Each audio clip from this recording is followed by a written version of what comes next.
Hi everyone, welcome back to Chinnus Taste Birds.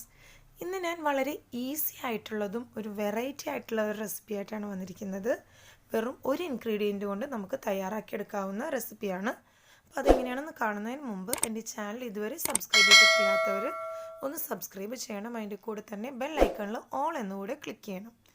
ഇനി നമുക്ക് ഈ റെസിപ്പി ഉണ്ടാക്കാൻ വേണ്ടി വേണ്ടത് മുട്ടയാണ്. 2 കോഴിമുട്ടയാണ് ഞാനിവിടെ എടുത്തിട്ടുള്ളത്. ഈ ഒരു ഇൻഗ്രീഡിയൻറ്റ് മാത്രം കൊണ്ടാണ് നമ്മൾ ഈ റെസിപ്പി തയ്യാറാക്കുന്നത്. അപ്പോൾ ആദ്യമേ നമുക്ക് 2 ബൗൾ എടുത്തതിന് ശേഷം ഈ മുട്ട ഒന്ന് പൊട്ടിച്ച് ഒരു ബൗളിലേക്ക് മുട്ടയുടെ എഗ് വൈറ്റും ഒരു ബൗളിലേക്ക് എഗ് യോക്കും സെപ്പറേറ്റ് ചെയ്തെടുക്കാം. ഇത് വളരെ പെട്ടെന്ന് തന്നെ തയ്യാറാക്കിയെടുക്കാവുന്ന ഒരു ഐറ്റമാണ്.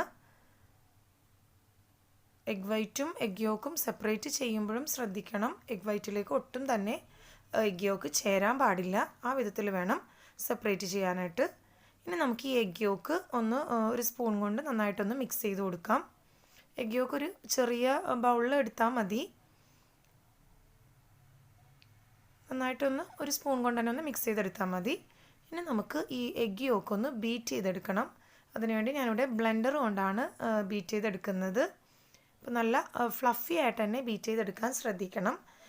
അല്ലെങ്കിൽ ബ്ലെൻഡർ ഇല്ലാത്തവരാണെങ്കിൽ മിക്സി കൊണ്ടാണെങ്കിലും ബ്ലെൻഡ് ചെയ്തെടുക്കാവുന്നതേ ഉള്ളൂ. പക്ഷേ ഇത്ര ഫ്ലഫി ആയിട്ട് കിട്ടില്ല. അപ്പോൾ ഈ ഒരു പാകത്തിന് നമുക്ക് ബീറ്റ് ചെയ്തെടുക്കണം. ഇനി ഒരു നോൺ സ്റ്റിക്ക് പാൻ അടുപ്പിൽ വെച്ച് ഒന്ന് ചൂടായതിന് ശേഷം അതിലേക്ക് ഒരു ടേബിൾ സ്പൂണൊന്നും വേണ്ട, കുറച്ച് ഓയിൽ ഒഴിച്ചു കൊടുക്കുക. എന്നിട്ട് അതൊന്ന് ചൂടായതിന് ശേഷം അതിലേക്ക് നമ്മൾ ബീറ്റ് ചെയ്ത് വെച്ചിരിക്കുന്ന എഗ് യോക്ക് ചേർത്ത് കൊടുക്കുക. ഇത് ഉണ്ടാക്കുമ്പോൾ ശ്രദ്ധിക്കേണ്ട കാര്യമെന്ന് വെച്ചാൽ ലോ ഫ്ലെയിമിൽ വെച്ചിട്ട് വേണം കുക്ക് ചെയ്യാനായിട്ട്.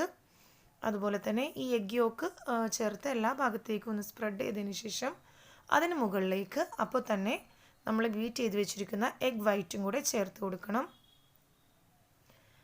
എഗ് വൈറ്റ് ചേർക്കുമ്പോഴും ഞാൻ നേരത്തെ പറഞ്ഞ പോലെ തന്നെ ലോ ഫ്ലെയിമിൽ അല്ലെങ്കിൽ ഫ്ലെയിം ഓഫ് ചെയ്തതിന് ശേഷം എഗ് വൈറ്റ് ചേർത്താൽ മതി. അല്ലെങ്കിൽ നമ്മൾ ഈ എഗ് വൈറ്റ് ചേർക്കുന്ന സമയത്തിനുള്ളിൽ ചിലപ്പോൾ നമ്മുടെ എഗ് യോക്ക് വല്ലാതെ കരിഞ്ഞു പോവും. അപ്പോൾ അതുകൊണ്ട് ഫ്ലെയിം ഒന്ന് ഓഫ് ചെയ്തതിന് ശേഷം എഗ് വൈറ്റ് മുകളിൽ എല്ലാ ഭാഗത്തേക്കും സ്പ്രെഡ് ചെയ്ത് കൊടുക്കുക.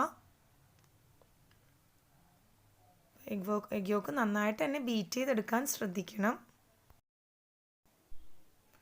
ഈ എഗ് വൈറ്റ് എല്ലാ ഭാഗത്തേക്കും ഒരു സ്പൂൺ കൊണ്ട് നന്നായിട്ട് എല്ലാ ഭാഗത്തേക്കും ഒന്ന് സ്പ്രെഡ് ചെയ്ത് കൊടുക്കുക. എന്നാലേ ഇത് നല്ലൊരു ഷേപ്പായിട്ട് നമുക്ക് കുക്കായി കിട്ടുള്ളൂ.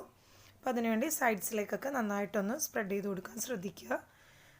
പ്രത്യേകം ശ്രദ്ധിക്കണം, ഇപ്പോൾ ഞാൻ ഫ്ലെയിം ഓഫ് ചെയ്തതിന് ശേഷമാണ് എഗ് വൈറ്റ് സ്പ്രെഡ് ചെയ്യുന്നത്.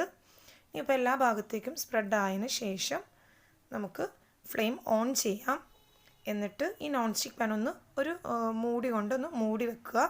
എനിക്കിവിടെ കറക്റ്റ് അളവിനുള്ള മൂടിയില്ല, അതുകൊണ്ട് ഞാൻ വേറൊരു മൂടി കൊണ്ടാണ് മൂടി വെച്ചിരിക്കുന്നത്. ഇനി ഇതൊരു 1 മിനിറ്റ് വരെ ഒന്ന് കുക്ക് ചെയ്തെടുക്കുക. അപ്പോൾ സമയം അധികം ആവരുത്, 1 മിനിറ്റ് ആകുമ്പോൾ തന്നെ ഇത് റെഡിയാവുന്നതാണ്. അപ്പോൾ 1 മിനിറ്റ് കഴിഞ്ഞു. ഇത് നമുക്ക് പാകത്തിന് വെന്തിട്ടുണ്ടോ എന്ന് അറിയാൻ വേണ്ടി ഒരു ടൂത്ത് പിക്ക് കൊണ്ട് നടുവിലൊന്ന് കുത്തി നോക്കാം. അപ്പോൾ കറക്റ്റ് പാകം ആയിട്ടുണ്ട്. ഇനി നമുക്ക് ഫ്ലെയിം ഓഫ് ചെയ്യാം. എന്നിട്ട് ഇതൊരു പ്ലേറ്റിലേക്ക് ട്രാൻസ്ഫർ ചെയ്യാം. അപ്പോൾ ട്രാൻസ്ഫർ ചെയ്യുന്നതിന് മുമ്പ് തന്നെ ഒരു ചട്ടകം കൊണ്ട് ഒന്ന് പ്രസ് ചെയ്ത് കൊടുക്കുക. എന്നിട്ടൊരു പ്ലേറ്റിലേക്ക് ജസ്റ്റ് ഒന്ന് മറിച്ചിട്ടാൽ മതി. അപ്പോൾ നമ്മുടെ 1 ഇൻഗ്രീഡിയൻറ്റ് റെസിപ്പി ഇവിടെ തയ്യാറായിട്ടുണ്ട്. ഒട്ടും കരിയാതെ തന്നെ നല്ല ഫ്ലഫി ആയിട്ട് കിട്ടിയിട്ടുമുണ്ട്. ഇത് നമുക്കൊന്ന് സെൻറ്ററിൽ നിന്നൊന്ന് കട്ട് ചെയ്ത് കൊടുക്കാം. പിന്നെ ഈ സെർവ് ചെയ്യുന്ന സമയത്ത് നിങ്ങൾക്ക് ആവശ്യമനുസരിച്ച് ഇതിലേക്ക് ഉപ്പോ കുരുമുളക് പൊടിയോ ചേർത്ത് കൊടുക്കാവുന്നതാണ്. ഞാനിപ്പോൾ ഇവിടെ ഒന്നും ചേർത്തിട്ടില്ല. കറക്റ്റ് ആ ഒരു നല്ലൊരു ഭംഗി കിട്ടാൻ വേണ്ടിയാണ് കൂടുതലും അതിൽ കുരുമുളകൊന്നും ഇപ്പോൾ ചേർക്കാതിരുന്നത്.